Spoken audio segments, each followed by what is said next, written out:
Welcome back. We're taking a look at the world's global elite with David Rothkopf, author of Superclass, and economist Jeff Foe.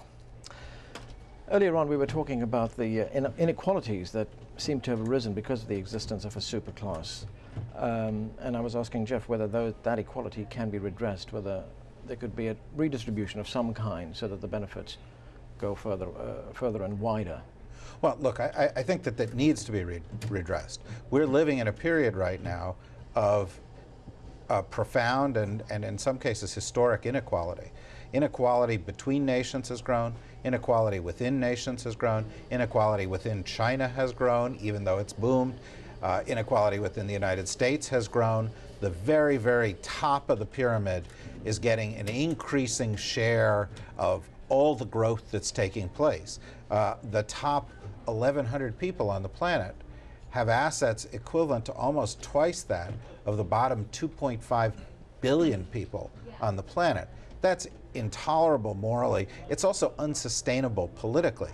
And so the reason we need governance mechanisms on the global stage is to extend democracy, to provide a counterbalance to do that. But I think we also have to ask some other questions. And one of the toughest for sort of orthodox economists to ask is, does unfettered markets, the policies that we've been pursuing for 30 years since Ronald Reagan and Margaret Thatcher, does that produce greater and greater inequality? Because over those 30 years, that's exactly what it's produced.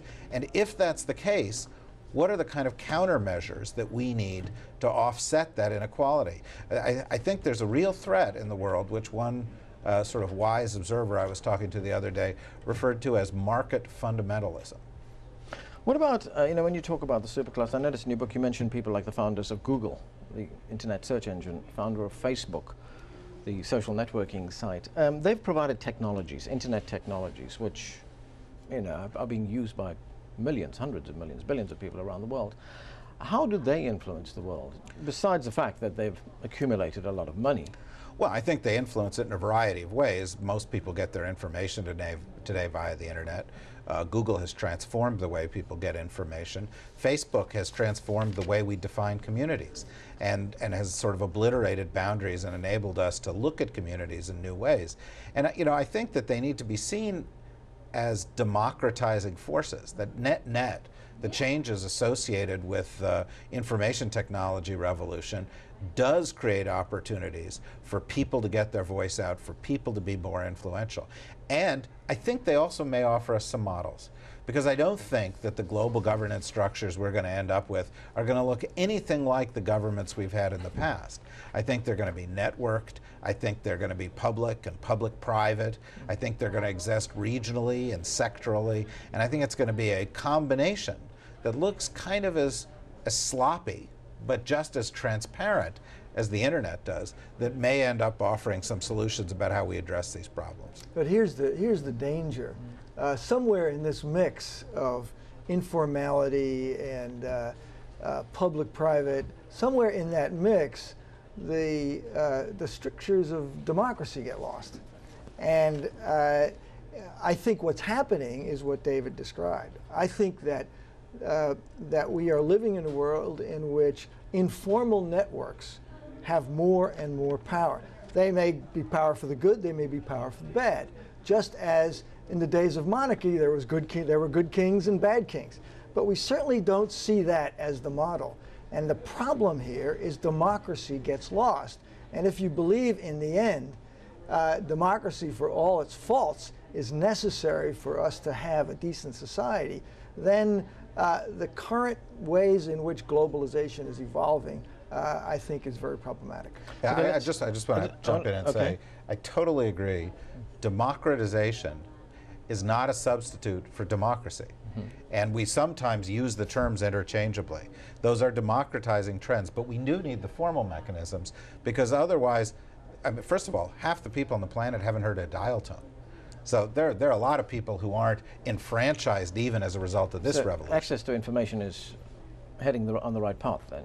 It's heading on the right path, but there's two-speed information technology revolution taking place too, and many of the things that you may look at as democratizing have been used by the biggest players to consolidate power. And just as an example, if you were to take Microsoft, Google, Yahoo, AOL, and MySpace, those companies control 96% of all access to the internet right now in the United States. So is this a democratizing force, or is this a big corporate phenomenon? It's both. And we need, as Jeff suggests, to be very cautious about how we sort those things out, and not just sort of buying the slogans that they've been sold with, but actually understanding the underlying phenomena. Okay, we have a caller on the line. This is Mohammed calling from the United Arab Emirates. Go ahead with your call. Hi, good evening. Good evening. I'd like to highlight to the two guests. I recently watched a documentary called Zeitgeist. I don't know if they're familiar with it. It won a couple of awards at the LA Film Festival recently. And essentially the whole point of the documentary is how essentially we're moving towards a system that is a world government where with NAFTA and the North American Union, now with the European Union, and soon to be an Asian Union, will all be consolidated to essentially control the masses.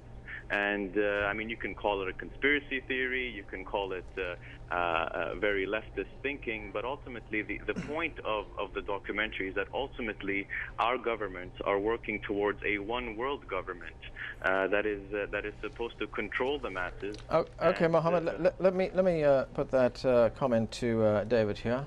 Well, I mean, you've heard this. These conspiracy theorists who talk about a secret world government. Right, and conspiracy theories are great for Hollywood, and they might even win awards for Hollywood films.